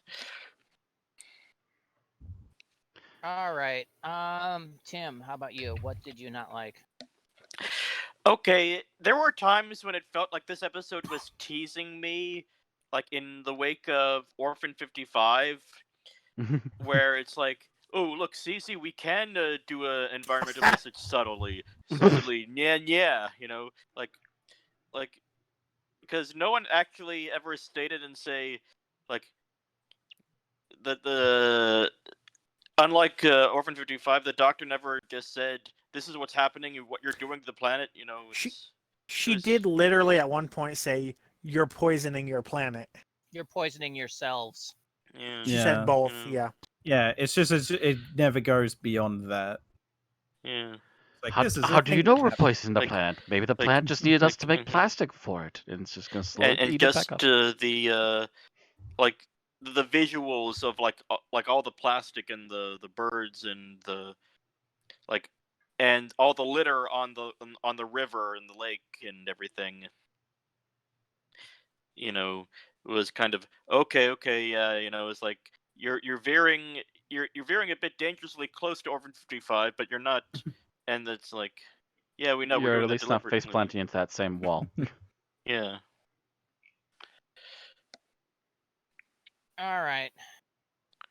So, as I kind of brought up during Matt's, my major bug about this episode is that freaking animatronic bird that they had sitting watching them in Madagascar. Just this lumpy thing on a stick. Well, it's not just that. It's the fact that if you watch its head move, it's literally moving between two exact positions. Yeah, I noticed that. It is literally an animatronic. And then finally at the end, they push a button to change its action so the head goes high. But it moves in a very mechanical way. Which is weird, because that is a point where it's like, okay, why didn't you just get like an actually trained bird for that? Yeah, that would And actually for why- sure be a sign where you a scene where you could have And- gotten away with it. Why focus on it when you knew it was such a crap effect? Maybe they actually had it in there and were planning to digitally enhance it later. Because, Mm. yeah, that thing reminded me of the freaking Tiki Lounge at Disneyland. To which, once Oh, I again, the love that. animators of this episode went digitally enhance it when? We're too busy with these particle effects, they won't render fast enough. Times like this makes me really regret them ditching the mill. Oh god, the mill would have done so much a better job. At least for the digital effects, for sure. Because, yeah, anybody that could have brought that because compared to the werewolf back from Tooth and Claw, Yeah, these birds ain't nothing. Mhm. 15 years ago, You know, the werewolf that blew away Hollywood Mhm. mhm, for the last decade, now 2 decades? It's still the best werewolf that we've seen since the 80s. Or maybe since the 90s. I can't remember if there was a good werewolf movie during the 90s or not. but anyway, yeah, it's just really disappointing to see basically one step up from the cat from Survival.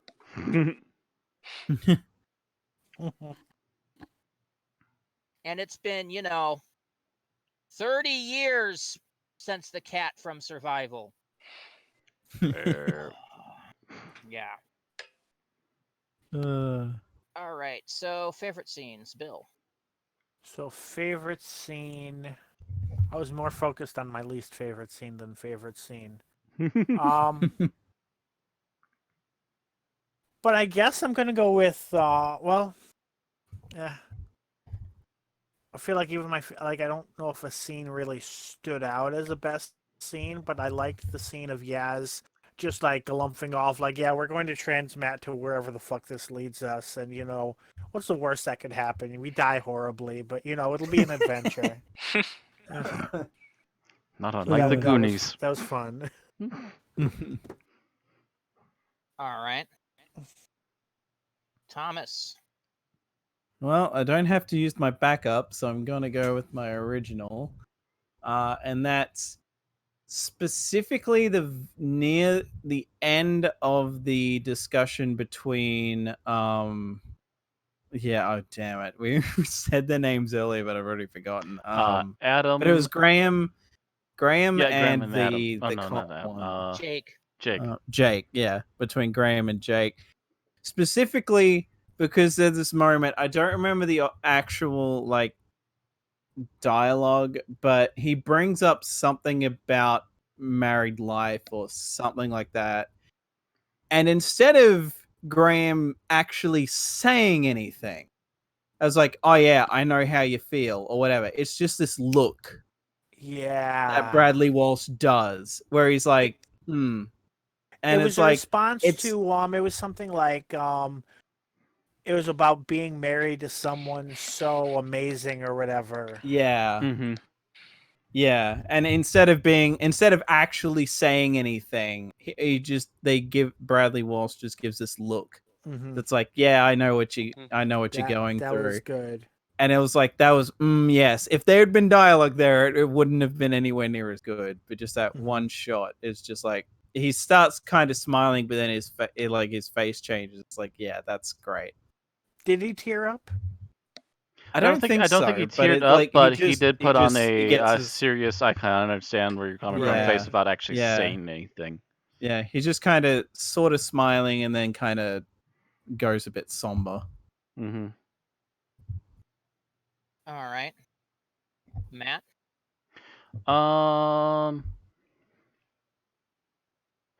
I think there's a couple of them I was actually thinking of. Which one do I want to go? Actually, you know what? Very Doctor moment. The Doctor literally running down the shoreline and going, "Can I get some help over here?" Because she goes to save the submarine guy. All right. Just out of nowhere, here she is, and she's trying to save somebody. And hello, I'm the Doctor. Please help him get to the shore. Here, let's get him out of here.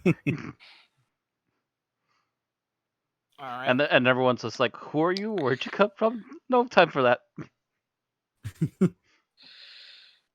All right, Tim. I just thought Yaz was so cute when she was all pouty, like, I thought I discovered an alien planet. Yes. I'm glad that I went with my original one because otherwise I would have stolen Tim's because that was my backup. It's like, oh, I thought I had a planet. It's just like Ryan's like, what are you pouting for? It's just like, I thought I discovered a planet on my own. All right, I think my favorite scene is Ryan and oh god, what was her name? Gabriella in the TARDIS, just trying to discuss themselves, trying to figure out how it works. I don't know either. Yeah. I don't know either. I've been here for a while. My second favorite, I think, would have been Ryan and Gabriella's first meeting. And the point where she starts checking him for weapons. It's like, do you work out? Yeah. Lots of running. Everyone's hitting on Ryan this season. Yeah, apparently. Or at least some minor compliments. Ryan's apparently the new Jack. He's very timid about it. That's how he got Jack's attention. Yep, indeed. All right. Least favorite scene. All right. So this is the one I've been waiting to talk about. So I'm going to try to state this very carefully because I don't want to make it sound like more of a woke thing than it actually is.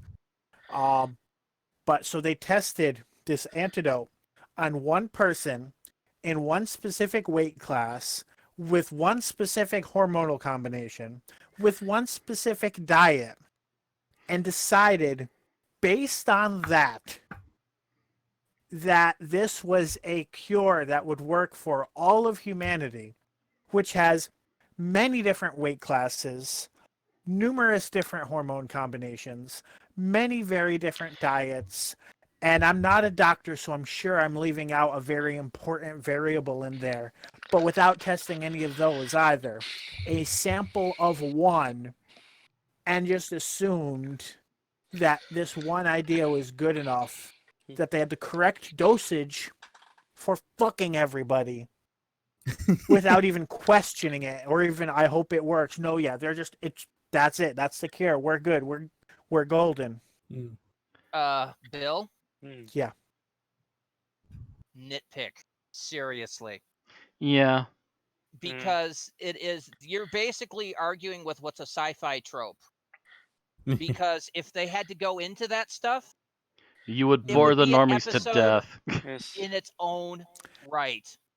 Yeah. Also, Every it's time in Doctor Who, so it's Doctor not Who hard or sci-fi. Star Trek or any of that, they have to find a cure for a virus. It either works on humans or it doesn't. Yeah. Well, Or then works on the majority of sci-fi humanity or it needs doesn't. to evolve because I don't want to that's spend 3 fucking hours watching them test everything. Yeah. that's fantasy-fi. Lead to the be way, fair, Bill. Doctor Lead Who the is- way.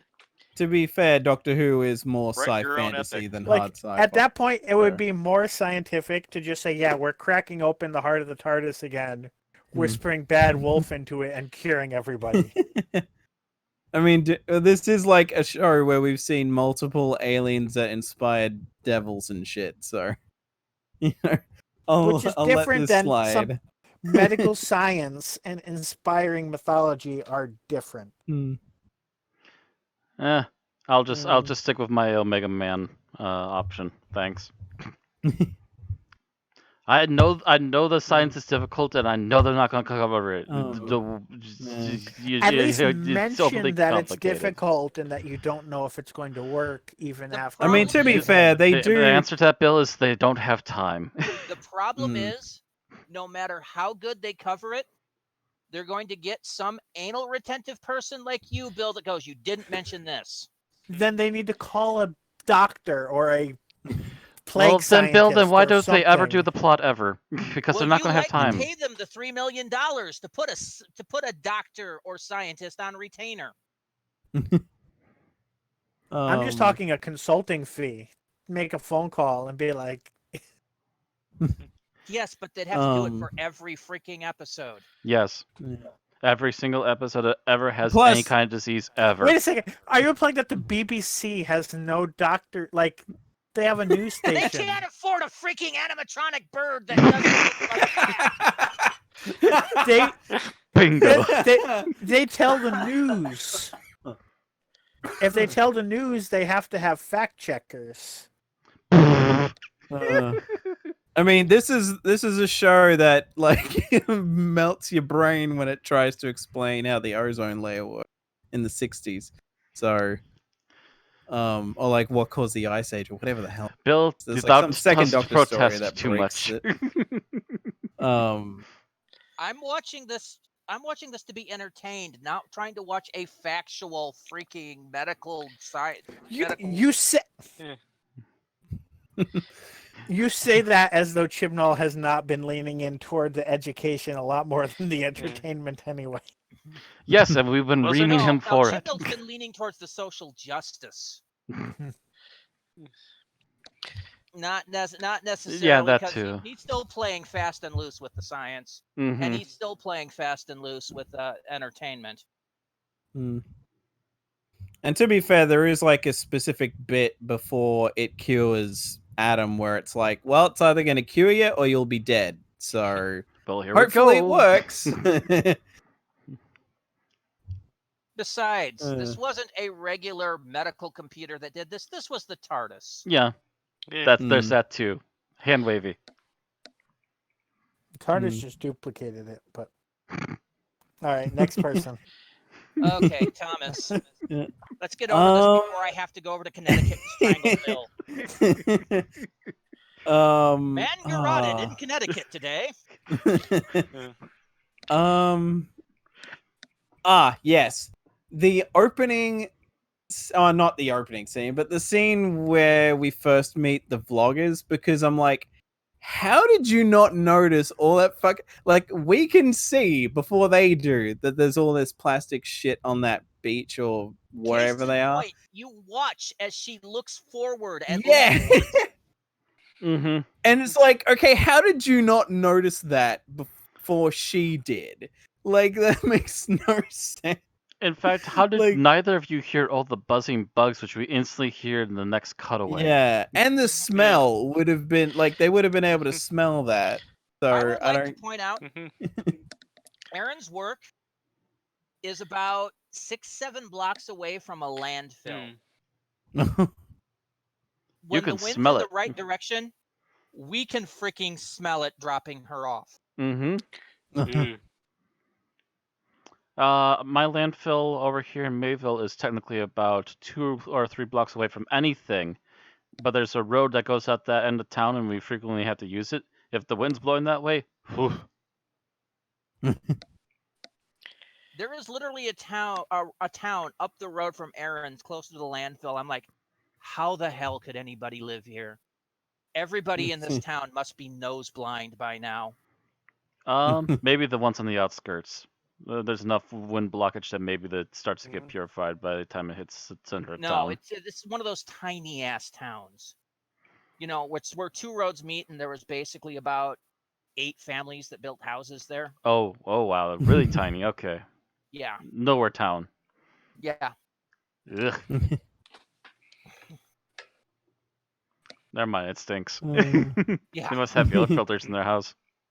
Yeah. It's like 8 families in one bar. Of course, It's there's a Wisconsin. bar. Welcome to Of Wisconsin. course. It's a bar. 2 people have a house next to each other. There's a bar in the middle. All right. So, Matt, I think we're up to you. Scene I didn't like. Trying to think if there's one in particular that I didn't really like.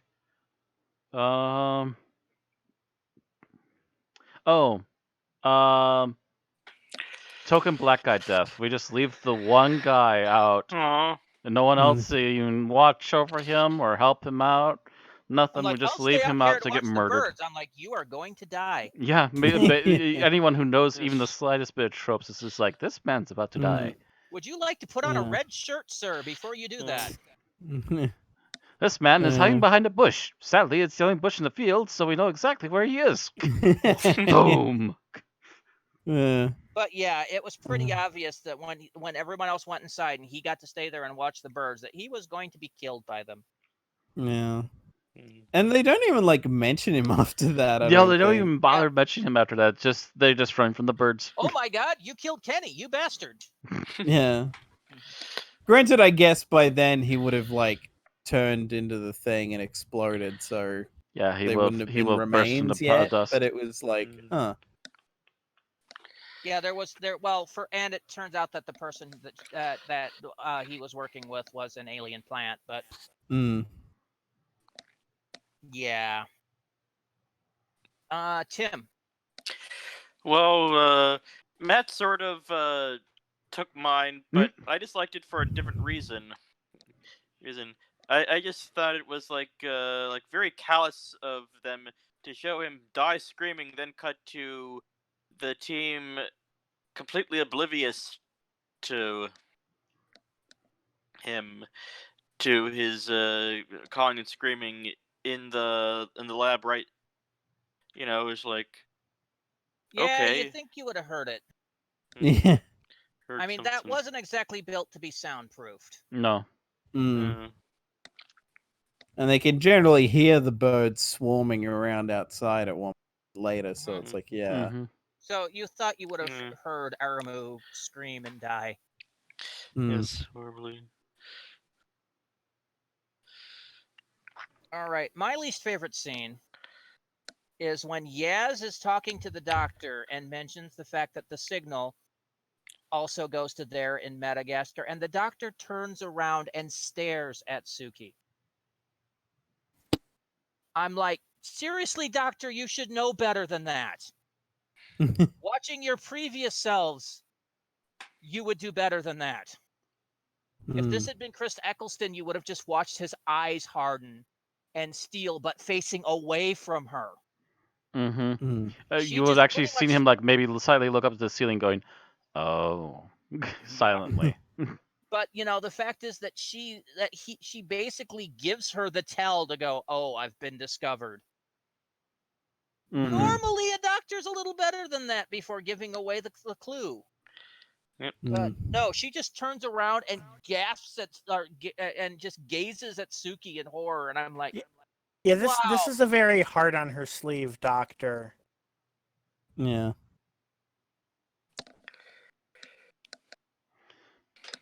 Very Although dangerous. I will say though, it was slightly amusing to her afterwards, just going, "Ah, dang it, always the scientists, soft phosphorus scientists, dang it." Mm. I know, it's just such a rookie maneuver.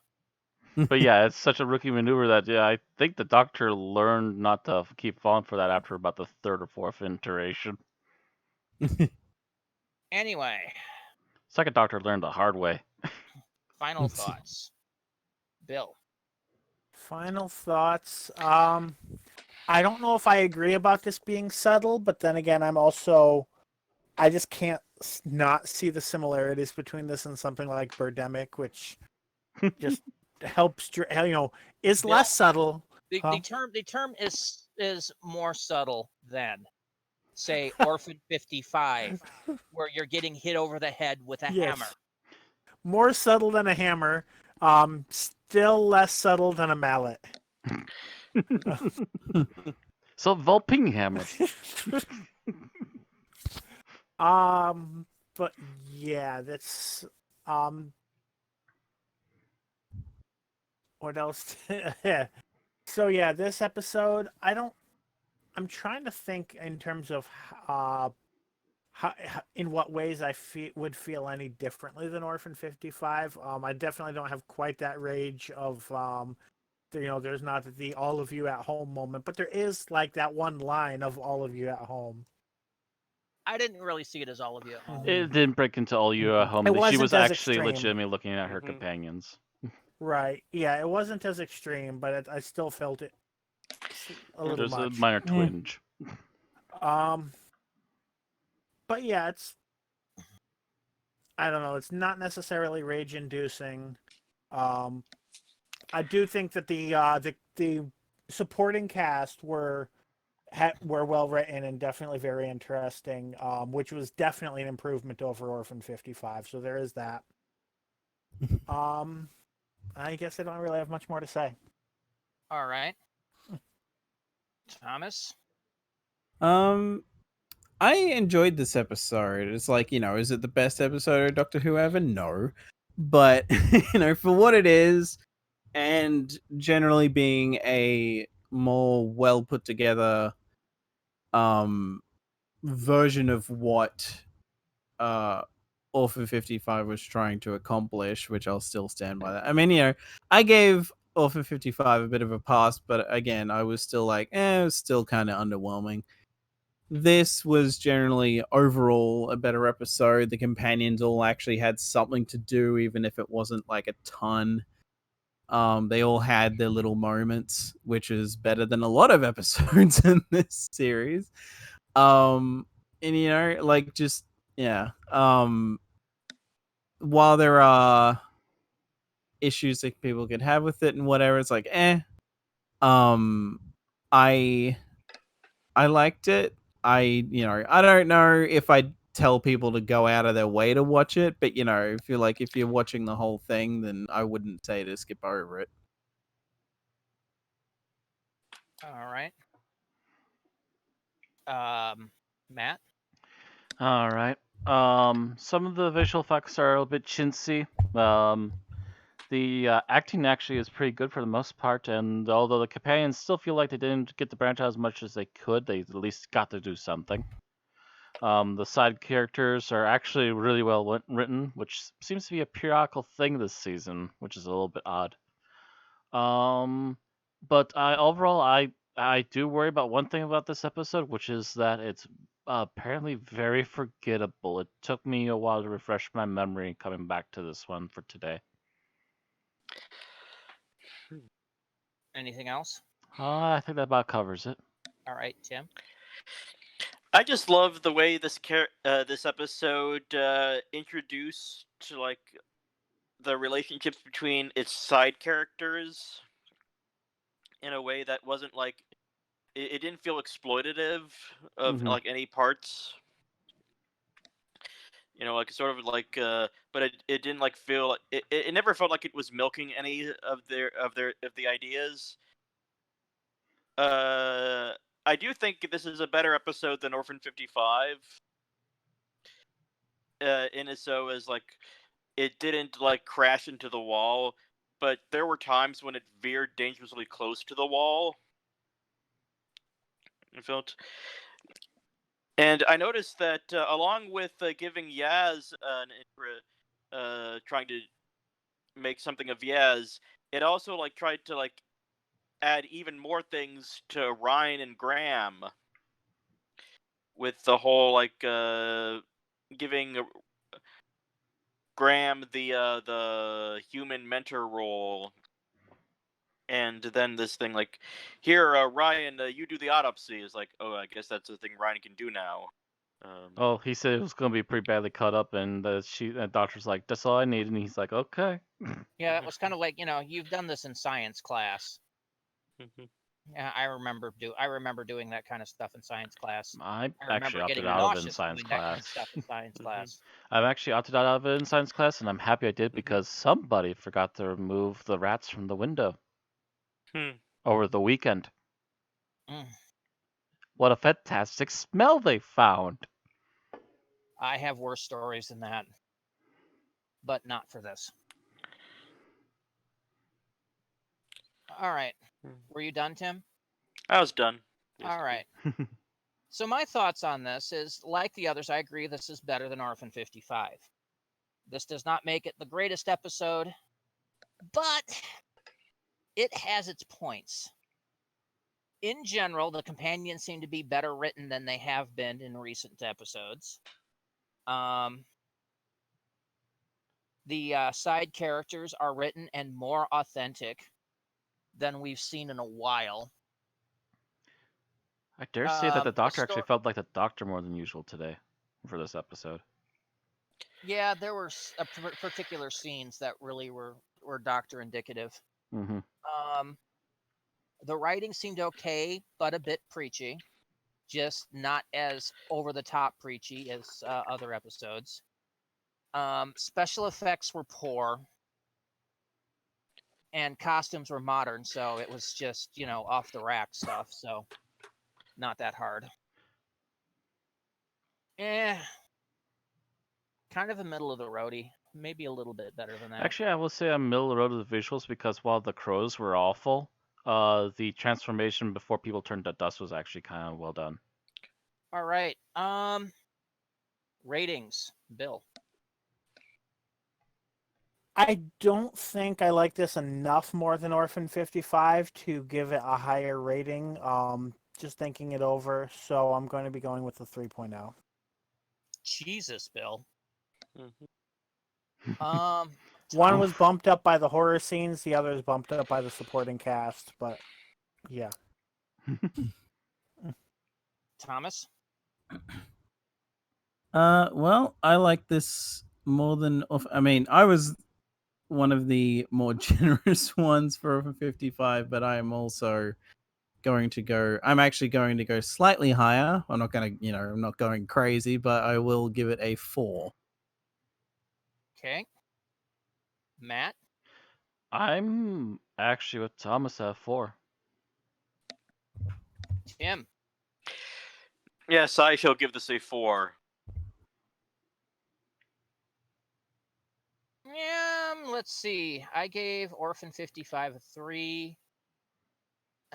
Fugitive Jadoon gave a 4. Really, that's kind of a tentative, though. Yeah, it's very tentative right now. I'll give this a 4. I think the acting, the being able to write supporting cast well gives it some points. Yes, it does get some bonus points for that supporting cast because they did an amazing job there. So with that, it all comes out to a 3.8, which will put this... Our typical negative Bill, everybody. He just can't get over that they didn't spend 3 hours working on the cure. We're gonna hold your feet to the fire on that one, Bill. That will come out at 185 out of 329 things reviewed. It is on par with... Where'd it go again? There it is. Smith & Jones, The Time Monster, Extremis, Pyramid at the End of the World, Lie of the Land, Robot of Sherwood, Day of the Daleks, Hungry Earth, Cold Blood, End of the World, Girl in the Fireplace, Enemy of the World, Ghostlight, Boomtown, and The Keeper of Traken. It is better than The Moonbase, The Daleks, Flatline, The Idiot's Lantern, etc., and is worse than... Oh, come on, don't screw up on me. Ooh, ooh. The Power of the Daleks, The Doctor's Daughter, The Chase, The Next Doctor, Blink, The Monster of Peladon, etc. So there we go. 183 of 329. That is all we have to say about Praxeus. All right, so please let us know in the comments who do you agree with, or do you actually think it should be a 2 or a 5? I'd love to hear your justifications, and like or dislike the video if you feel either of those ways. And of course, subscribe if you're, don't forget to subscribe if you're watching on YouTube, or follow on Twitch, so you can continue to hear our upcoming reviews of Can You Hear Me?, The Haunting of Via Diodati, Ascension of the Cybermen, and The Timeless Children.